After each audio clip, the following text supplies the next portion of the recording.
अस्सलाम वालेकुम दोस्तों, तुसी वेख रहे हो गिल साहब यूट्यूब चैनल 777 ਤੇ ਮੈਂ ਤੁਹਾਡਾ ਮੇਜ਼ਬਾਨ ਸਫਦਰ ਗਿੱਲ।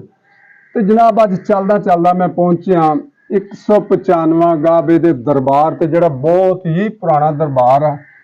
ਕੀ ਹਿਸਟਰੀ ਇਸ ਦਰਬਾਰ ਦੀ, ਕੌਣ ਬਜ਼ੁਰਗ ਨੇ, ਕਿੱਥੋਂ ਹਿਜਰਤ ਕਰਕੇ ਇੱਥੇ ਆਏ ਤੇ ਇੱਥੇ ਦੇ ਲੋਕਾਂ ਨੂੰ ਦੀਨ ਇਸਲਾਮ ਦੀ ਤਾਲੀਮ ਦਿੱਤੀ।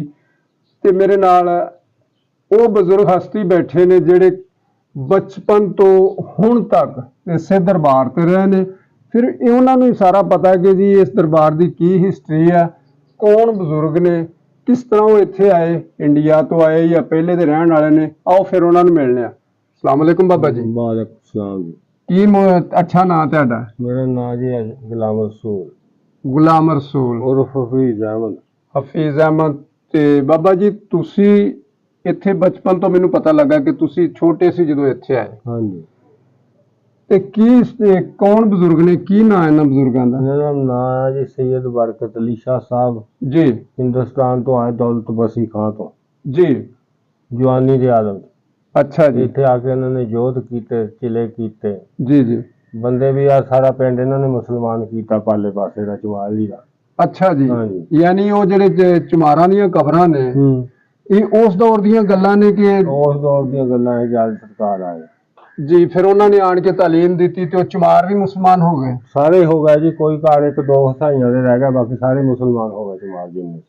ਠੀਕ ਹੋ ਗਿਆ। ਹਾਂਜੀ। ਤੇ ਬਾਬਾ ਜੀ ਕੋਈ ਯਾਦ ਪੈਂਦਾ ਕਿ ਕਿਹੜੀ ਕੋਈ ਸੰਨ ਦੀ ਗੱਲ ਆ ਕੋਈ ਤੁਹਾਨੂੰ? ਇਹ ਜੀ ਸੰਨ ਸਰਕਾਰ 1801 ਚ ਜਦ ਬਾਹਰ ਬਸੀ ਉਹਦੇ ਨਾਲ ਬਜ਼ੁਰਗਾਂ ਦੇ ਆਇਆ ਹੈ। ਅੱਛਾ ਜੀ। ਹਾਂਜੀ। ਤੇ ਫਿਰ ਇੱਥੇ ਹੀ ਰਹੇ ਆ ਤੇ 32 ਸਾਲਾਂ ਦੀ ਉਮਰ 'ਚ ਪਰਦਾ ਕਰ ਗਿਆ ਸਰਕਾਰ। ਅੱਛਾ ਜੀ। ਤੇ ਬਹੁਤ ਅਕਮਲ ਭਲੀ ਲੋਕ ਆ, ਸਾਰੇ ਇਲਾਕੇ 'ਚ ਪਹਿਲਾ ਦਰਬਾਰ ਇਹ ਆ। ਠੀਕ ਹੋ ਗਿਆ। ਹਾਂ, ਬਾਅਦ 'ਚ ਬਣੇ ਜਿੰਨੇ ਬਾਕੀ ਬਣੇ ਆ। ਯਾਨੀ ਉਹਨਾਂ ਦੀ ਹੁਣ ਉਹਨਾਂ ਦੀ ਗੱਦੀ, ਉਹਨਾਂ ਦੇ ਕੋਈ ਉਹਨਾਂ ਦੀ ਸ਼ਾਦੀ ਹੋਈ ਕੋਈ ਉਹਨਾਂ ਦੇ ਪਿੱਛੇ? ਉਹਨਾਂ ਦੀ ਸ਼ਾਦੀ ਕੋਈ ਨਹੀਂ ਹੋਈ। ਦੋ ਭਾਈ ਸੀ ਇਹ। ਅੱਛਾ ਜੀ। ਇੱਕ ਬਾਬਾ ਰਹਿਮਤ ਅਲੀ ਸ਼ਾਹ 13 ਸ਼ਰੀਫੀ ਦਰਬਾਰ ਹੈ ਉਹਨਾਂ ਦਾ। ਅੱਛਾ ਜੀ। ਤੇ ਇੱਕ ਬਾਬੇ ਬਰਕਤ ਅਲੀ ਸ਼ਾਹ ਸਾਹਿਬ, ਉਹਨਾਂ ਦੀ ਔਲਾਦ ਹੈਗੀ। ਉਹਨਾਂ ਦੇ ਔਲਾਦ ਜਿਹੜੀ ਆ ਉਹ ਇਹਨਾਂ ਦੀ ਗੱਦੀ ਨਸ਼ੀਨ ਆ।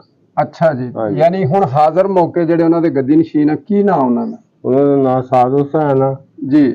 ਬਚਪਨ ਤੇ 14ਵੀਂ ਪੜ੍ਹਦੇ ਆ, ਕਾਲਜ ਪੜ੍ਹਦੇ ਆ। ਅੱਛਾ ਜੀ। ਤੇ ਯਾਨੀ ਉਹ ਪੜ੍ਹ ਵੀ ਰਹੇ ਨੇ, ਪੜ੍ਹ ਵੀ ਗਏ ਆ ਤੇ ਗੱਦੀ ਤੇ ਵੀ ਬਹਿੰਦੇ ਆ। ਹਾਂਜੀ। ਰਹਿائش ਉਹਨਾਂ ਦੀ ਇੱਥੇ ਹੀ ਆ? ਇੱਥੇ ਹੀ ਆ 95 95 ਰਹਿائش ਹੈ। ਤੇ ਉਹਨਾਂ ਨੂੰ ਵੀ ਬਚਪਨ ਤੋਂ ਹੀ ਗੱਦੀ ਦਾ ਆ ਗਿਆ ਨਿਜ਼ਾਮ? ਹਾਂਜੀ, ਬਚਪਨ ਚ ਉਹਨਾਂ ਦੇ ਵਾਲਦ ਸਾਹਿਬ ਪਰਦਾ ਕਰ ਗਏ। ਅੱਛਾ ਜੀ। ਉਹਨਾਂ ਦੇ ਵਾਲਦ ਸਾਹਿਬ ਦਾ ਕੀ ਨਾਂ ਸੀ, ਕੋਈ ਯਾਦ? ਨਾਂ ਸੀ ਉਹਨਾਂ ਦੇ ਜ਼ਹੀਰ ਹੁਸੈਨ ਸ਼ਾਹ। ਜ਼ਹੀਰ ਹੁਸੈਨ ਸ਼ਾਹ ਸਾਹਿਬ। ਤੇ ਉਹਨਾਂ ਤੋਂ ਗਾਂ ਫਿਰ ਜਿਹੜੇ ਗੱਦੀ ਨਸ਼ੀਨ ਆਏ ਇਹਨਾਂ ਦਾ ਕੀ ਨਾਂ? ਇਹਨਾਂ ਦਾ ਨਾਂ ਸਾਦ ਹੁਸੈਨ। ਸਾਦ ਹੁਸੈਨ। ਤੇ 14ਵੀਂ ਚ ਪੜ੍ਹ ਰਹੇ? 14ਵੀਂ ਚ ਪੜ੍ਹ। ਮੈਂ ਵੇਖਣਾ ਹੁੰਦਾ ਬਾਬਾ ਜੀ, ਬੜਾ ਧੂਮਧਾਮ ਨਾਲ ਮੇਲਾ ਲੱਗਦਾ ਇੱਥੇ? ਬਹੁਤ ਬੜਾ ਮੇਲਾ ਲੱਗਦਾ ਔਰ ਬੜੇ ਕਦੀਮੀ ਮੇਲਾ ਲੱਗਦਾ ਹੈ।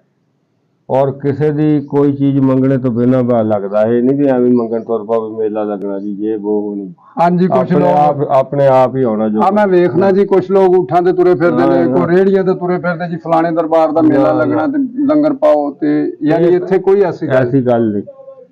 ਤੇ ਇਹਨਾਂ ਦੇ ਬਾਬਾ ਜੀ, ਇਹਨਾਂ ਦੇ ਮੰਨਣ ਵਾਲੇ ਕੋਈ ਪਤਾ ਕਿੱਥੋਂ ਕਿੱਥੋਂ ਦੇ ਲੋਕ ਨੇ? ਮੰਨਣ ਵਾਲੇ ਲੋਕ 95 ਦੇ ਜੀ, 93 ਦੇ, 96 ਦੇ, ਲਾਹੌਰ ਬਹੁਤ 313 ਸ਼ਰੀਫ ਜੀ ਜੀ, ਤੇ ਰਹੀਮ ਯਾਰ ਖਾਂ। ਰਾਈਟ। ਇਹ ਲੋਕ ਬਹੁਤ ਮੰਨਦੇ ਸਰਕਾਰ ਨੂੰ। ਤੇ ਬਾਬਾ ਜੀ ਤੁਹਾਡੀ ਕੋਈ ਸ਼ਾਦੀ ਹੋਈ? ਨਹੀਂ, ਸ਼ਾਦੀ ਕੋਈ ਨਹੀਂ ਹੋਈ। ਮੈਂ ਇੱਥੇ ਹੀ ਹਾਂ ਬਚਪਨ ਤੋਂ। ਤੁਸੀਂ ਬਚਪਨ ਤੋਂ ਇੱਥੇ ਸ਼ਾਦੀ ਕੀਤੀ ਨਹੀਂ ਹੈ? ਨਹੀਂ ਕੀਤੀ। ਕਿਉਂ ਨਹੀਂ ਕੀਤੀ ਬਾਬਾ ਜੀ? ਬਸ ਇੱਥੇ ਹੀ ਰਹੇ, ਕੋਈ ਮੌਕਾ ਹੀ ਨਹੀਂ ਮਿਲਿਆ ਸਾਨੂੰ ਸ਼ਾਦੀ ਦਾ। ਤੇ ਤੁਸੀਂ ਸ਼ੁਰੂ ਤੋਂ ਹੀ ਮੁਸਲਮ ਸੀ? ਹਾਂਜੀ। ਤੁਹਾਡੇ ਵਾਲਿदैन? ਹਾਂਜੀ, ਜੱਟ ਖਾਨਦਾਨ ਸੀ ਸਾਡਾ। ਜੀ ਠੀਕ। ਪਹਿਲੇ ਇੱਥੇ ਰਹੇ ਸੀਗੇ। ਹਿੰਦੁਸਤਾਨ ਤੋਂ ਕੋਈ ਨਹੀਂ ਆਏ, ਪਹਿਲੇ ਹੀ ਆਏ ਸੀ ਬੜੇ ਸਾਡੇ। ਅੱਛਾ ਜੀ। ਤੇ ਮੁਸਲਮਾਨ ਹੀ ਆਏ? ਹਾਂਜੀ। ਠੀਕ ਹੋ ਗਿਆ। ਤੇ ਜਿਹੜੇ ਹੁਣ ਸਾਦ ਹੁਸੈਨ ਸ਼ਾਹ ਸਾਹਿਬ ਨੇ, ਉਹਨਾਂ ਦੇ ਵਿੱਚ ਕੋਈ ਜਲਾਲਤ ਆਪਣੇ ਬਜ਼ੁਰਗਾਂ ਵਾਲੀ ਹੈਗੀ ਆ? ਸਭ ਕੁਝ ਹੀ ਹੈਗਾ, ਪਰ ਹਾਲੇ ਪੜ੍ਹਦੇ ਆ, ਕੋਈ ਨਹੀਂ ਮਾਲੂਮ ਹੁੰਦੇ। ਯਾਨੀ ਹਾਲੇ ਯਾਨੀ ਖੁਫੀਆ ਗੱਲ ਹੈ। ਹਾਂਜੀ। ਲੇਕਿਨ ਉਹਨਾਂ ਨੂੰ ਅਤਾਤ ਹੈਗੀ ਆ ਨਾ, ਜਿਹੜੀ ਉਹਨਾਂ ਨੂੰ ਬਹਾਲਿਆ। ਆਖਰ ਕੋਈ ਗੱਲ ਤਾਂ ਬਹਾਲਿਆ ਨਾ। ਹਾਂਜੀ। ਤੇ ਲੋਕ ਆਉਂਦੇ ਜਾਂਦੇ ਨੇ ਦਰਬਾਰ ਤੇ। ਬਾਬਾ ਜੀ ਮੈਂ ਦੇਖ ਰਿਹਾ ਇੱਕ ਬੜਾ ਦਰਬਾਰ ਹੈ, ਨਾਲ ਇਹ ਛੋਟਾ ਵੀ ਹੈਗਾ, ਫਿਰ ਉਹ ਪਿੱਛੇ ਵੀ ਹੈਗਾ। ਇਹ ਛੋਟਾ ਉਹਨਾਂ ਦੇ ਪੋਤਰਿਆਂ ਦਾ। ਅੱਛਾ ਜੀ। ਪਿੱਛੇ ਆ ਜਿਹੜਾ ਦਰਬਾਰ ਆ ਇਹ ਹੈਗਾ ਬਾਬੇ ਦਸੌਂਧੀ ਸ਼ਾਹ ਦਾ। ਅੱਛਾ ਜੀ। ਇਹ ਇੱਥੇ ਇਹ ਵੀ ਸੇਵਕ ਰਿਹਾ ਬਾਬਿਆਂ ਦੇ, ਇਹ ਬਾਬੇ ਦੇ।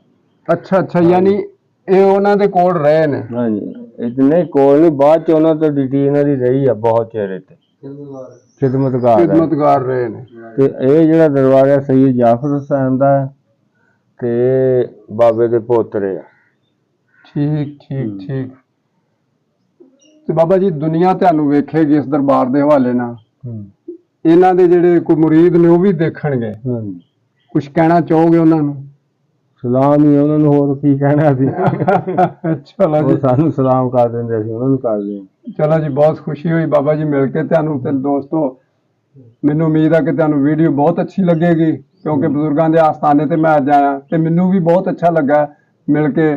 ਬਾਬਾ ਜੀ ਨਾਲ ਮਿਲ ਕੇ ਬੜਾ ਅੱਛਾ ਲੱਗਾ ਤੇ ਬਜ਼ੁਰਗਾਂ ਦਾ ਦਰਬਾਰ ਵੀ ਤੁਹਾਨੂੰ ਦਿਖਾਇਆ। ਉਮੀਦ ਕਰਨਾ ਕਿ ਤੁਸੀਂ ਚੈਨਲ ਨੂੰ ਸਬਸਕ੍ਰਾਈਬ ਕਰੋਗੇ, ਲਾਈਕ ਕਰੋਗੇ, ਸ਼ੇਅਰ ਕਰੋਗੇ। ਫਿਰ ਮਿਲਾਂਗਾ ਕਿਸੇ ਐਸੀ ਨਈ ਹਸਤੀ ਦੇ ਨਾਲ। ਅੱਲਾ ਹਾਫਿਜ਼।